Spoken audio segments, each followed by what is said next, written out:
Mesdames et messieurs, je me réjouis d'ouvrir, aux côtés de mon collègue saoudien, les travaux de cette conférence internationale de haut niveau pour le règlement pacifique de la question palestinienne et la mise en œuvre de la solution des deux États à travers la tenue de cette première session consacrée à la restitution des groupes de travail thématiques. 80 ans après la création des Nations Unies, nous ne pouvons accepter que des civils, des femmes et des enfants soient pris pour cible lorsqu'ils se pressent dans des distributions alimentaires. C'est inacceptable.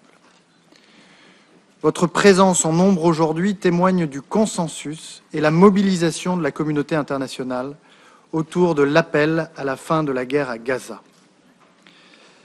La conférence de New York, et ce sera mon deuxième message, doit constituer une étape décisive et transformative pour la mise en œuvre de la solution à deux États.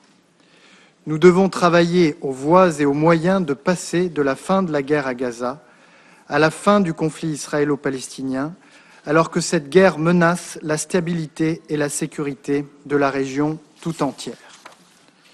Pour y parvenir, seule une solution politique à deux États permet de répondre aux aspirations légitimes des Israéliens et des Palestiniens à vivre en paix et en sécurité.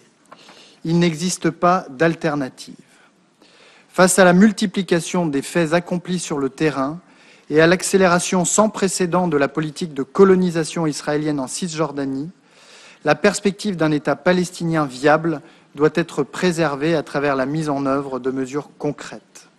C'est le sens des travaux des 8 groupes de travail constitués dans le cadre de cette conférence. Ces groupes sont la force motrice de notre initiative diplomatique.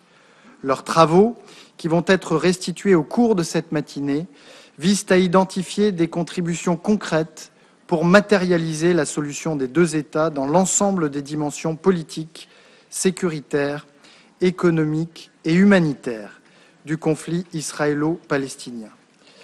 Les 17 coprésidents des groupes de travail ont mené un travail approfondi, fruit d'un large processus de consultation des États membres des Nations Unies, qui se sont mobilisés, mais aussi d'organisations internationales, d'ONG de la société civile. Soyez-en toutes et tous remerciés. Troisième et dernier message, c'est que nous avons, à travers ce processus de New York, enclenché une dynamique inédite et inarrêtable en faveur d'une solution politique au Proche-Orient qui commence déjà à porter ses fruits. Dans le cadre de cette conférence, nous sommes parvenus à relancer une dynamique collective en faveur d'une solution politique au conflit israélo-palestinien qui réponde aux considérations de sécurité légitimes d'Israël et qui assure à terme la contiguïté et la viabilité de l'État palestinien. Nous avons remis au centre des efforts diplomatiques la reconnaissance de la Palestine, la normalisation et l'intégration régionale d'Israël, la réforme de la gouvernance palestinienne et le désarmement du Hamas. C'est dans le cadre de ce processus que Mahmoud Abbas, dans une lettre remise le mois dernier au président de la République française et au prince héritier d'Arabie saoudite, a pris des engagements historiques en condamnant clairement les attaques terroristes du 7 octobre, en annonçant la tenue d'élections sous un an, en s'engageant à des réformes favorisant la déradicalisation de la société palestinienne, en affirmant que cet État de Palestine serait démilitarisé. Autre avancée dans ce processus de New York, la France a accueilli le 13 juin à Paris une rencontre inédite des sociétés civiles palestiniennes et israéliennes qui ont dialogué sur la manière de sortir de cet état de guerre permanent par une solution politique juste et durable au conflit israélo-palestinien.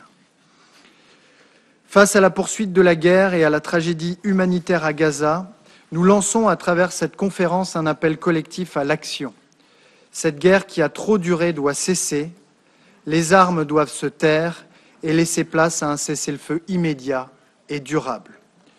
Tous les otages capturés à la suite des attaques barbares du 7 octobre 2023 menées par le Hamas et d'autres groupes terroristes doivent être libérés de façon immédiate, sans condition et dans la dignité. Le calvaire que vivent les populations civiles de Gaza face à la catastrophe humanitaire doit prendre fin.